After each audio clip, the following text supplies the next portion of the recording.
हर कोई मुझसे कहता है कि मुझे डीप वेब पे नहीं जाना चाहिए।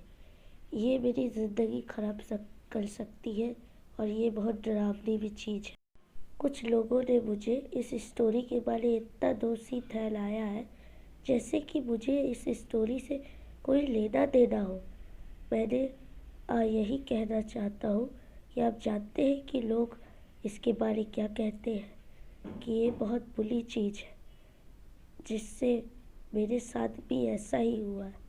चलिए मैं आपको वो कहानी बताता हूँ कि मेरे साथ क्या हुआ है। ये कहानी एक ट्रिप पे शुरू होती है। वैसे तो हम बड़े ही थे, हम 18 साल के थे, लेकिन हम लोग अपने साथ एक गार्डियन रखे, क्योंकि हम लोग गाठिया का काम करते थे। कैंप फायर कर रहे थे और हुश स्टोरी सुना रहे थे। ठीक इसी की तरह हमारी दिन स्टार्ट। हमने चारों ओर टेंट लगा। हम लोग फिर शाम को मार्शमैलो खाने वाले थे। हम लोग से कुछ लोग लकड़ियाँ ढूंढने का काम कर रहे थे। हमने सब कुछ कर ली थी और हम में से एक जो हम लोग का गाइड ढूंढने का काम कर रहा था। हम लोग का टेंट बहुत दूर लगा हुआ था, जिससे हम लोग का नेटवर्क नहीं आ रहा था, जिससे हम लोग बहुत अलग थलग थे, जिससे हम लोग का बहुत एक्साइटिंग हो रहा था। हम लोग का ये एडवेंचर एक बहुत डरावना बना हुआ था, क्योंकि हम लोग का कैंप बहुत बीचों बीच लगा हुआ था। हमने अपने टेंट्स गाड़ लिए थे। फिर उसके बाद हम लोग तैयारी करने लगे। कुछ घंटे बाद सब तैयारी हो भी गई और फिर हम लोग आग जला के खाना बनाने लगे। वो कैंप में दोस्तों के साथ बहुत अच्छी गुजर रही थी और बहुत हंसी मजाक से हो रही थी। लेकिन जब रात होने लगी तो हमें बहुत घबराहट होने लगी। दूर से हम लोग झाड़ियों की आवाज़ सुनने लगे। हम लोग ये समझने लगे कि ये कोई जंगली जानवर हो सकता है। हमारे ट्रेनर ने हमें इंतजार करने का और वो खुद चेक करने गया। हम सभी ने सुना और कोई झाड़ियों से निकलकर हमारे डायरेक्शन में आ रहा था। जो पेड़ों से निकले वो हमारा ट्रेनर नहीं था। वो कई आदमी थे जो काले कपड़े पहने हुए थे। उनके हाथ में कैमरा भी था और दूसरे के पास जंग लगी हुई कुल्हाड़ी भी थी। किसी के पास गन थे, जिससे हमें घबराहट होने लगी। वो बहलूपिये धीरे धीरे हमारे पास भी आ रहे थे और एक ने तो ऐसी आवाज़ में बात करी जिससे हम लोग डर गए। उन्होंने हमें उठने और उस ट्रेन की तरफ चलने का ऑर्डर दिया। हमारे पास कोई और ऑप्शन नहीं था, इसलिए हम लोग को जाना पड़ा। वो घुसपैठियों ने हमारी तरफ घेरा बना दिया। फिर वो लोग हमें घूरने लगे और वो कुल्हाड़ी वाला आदमी बहुत अजीब आवाज़ में बोलने लगा। उसकी आवाज़ सुन के हमारे पैरों तले जमीन खिसक गए। उन्होंने हमें कहा कि हम डीप वेब के एक हॉरर सीरीज में हिस्सा होने वाले थे। हम लोग को उसकी घिनौनी मस्ती के लिए सेलेक्ट किया गया था। हमारा दिल पूरे जोर जोर से धड़कने लगा था। कैमरे वाला आदमी हमारे फेस पे फोकस करके रिकॉर्ड कर रहा था। हमारी आंखों से धीरे धीरे आंसू आने लगे, लेकिन हम जानते थे कि रोने से हमारी कंडीशन और ख़राब हो जाएगी। उसके लीडर ने हमें ये सब गेम सिखाए जिसे हम लोग खेलने वाले थे। हम में से कोई एक ही उस जंगल से बाहर निकल पाएगा और बाकी सब गायब हो जाएंगे। उस आदमी ने एक बोतल रखी, जिससे वो घुमा के देखने वाला था कि सबसे पहले कौन मरेगा। हम लोग रोने लगे और बोतल गोल गोल घूम के मेरे एक फ्रेंड पे पॉइंट हो गई। एक बहलूपिये ने उसे पकड़ा और उसे जंगल के बीचों बीच ले गए। मुझे आज भी अपनी फ्रेंड की चीखें याद है। वो जोर जोर से हेल्प के लिए चिल्ला रहा था। वो ये कहना चाहता था कि अगर हम एक साथ मिल जाए तो हम वो लोग को धूल चखा सकते हैं, वरना हम सभी मरने वाले थे। आज भी मैं अपने दोस्त के बारे में सच कहूँ तो वो सही कह रहा था। अगर उसकी बात सुनी होती तो उस रात जो हो रहा था वो सब थोड़ा टल सकता था। अटैक करने के लिए हमें दोषी ठहरा सकते थे, क्योंकि हम 18 साल के लड़के थे। हम लोग के साथ कोई ऐसी परेशानी नहीं आई, लेकिन हम लोग अब उस डीप वेब के साथ परेशानी झेल रहे थे, जो हमारे साथ टॉर्चर करना चाह रहे थे।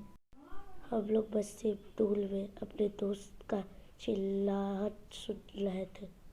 हम लोग एक दूसरे को बस सिर्फ घूर रहे थे। कुछ लोग हम पे अटैक भी करना चाह रहे थे। कुछ लोग भागना भी चाहते थे, लेकिन डर के कारण वहीं पर रहे।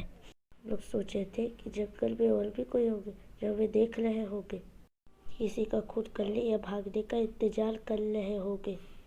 हेल्पलेस होके हम लोग बस सिर्फ अपने दोस्त की आवाज़ सुन रहे थे, जो हमें पूरी रात परेशान करते रहेगी। और उस कुल्हाड़ी वाले ने हमारे पास देख के एक का इशारा किया, क्योंकि हम लोग में से एक ही बचेगा। वक्त धीरे से धीरे बीतने लगा और हमें घबराहट होने लगी। हमें लग रहा था कि हम रुके या भागे या अपने बाहर ही आने का कोशिश करें।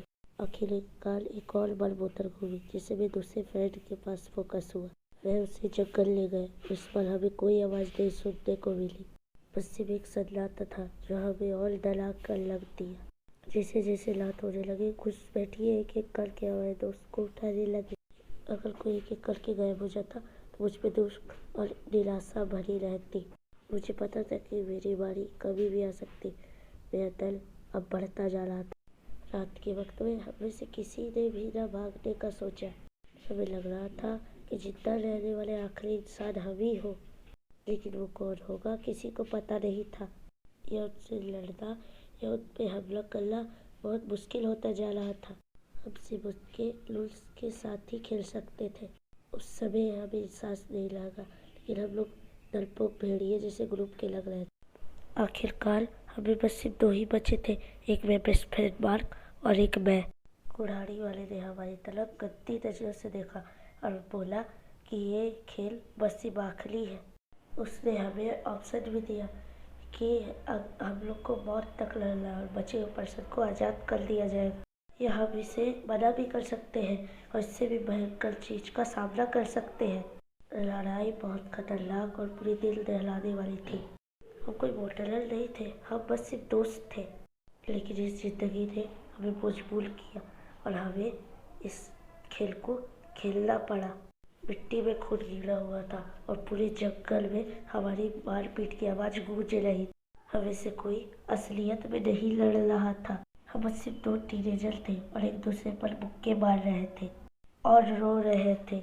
मैं जो बाघ को मुक्का मारना था वो मेरे ही जैसा था। वो पहला लड़का था जिससे मैंने हाई स्कूल में पहली बात की थी।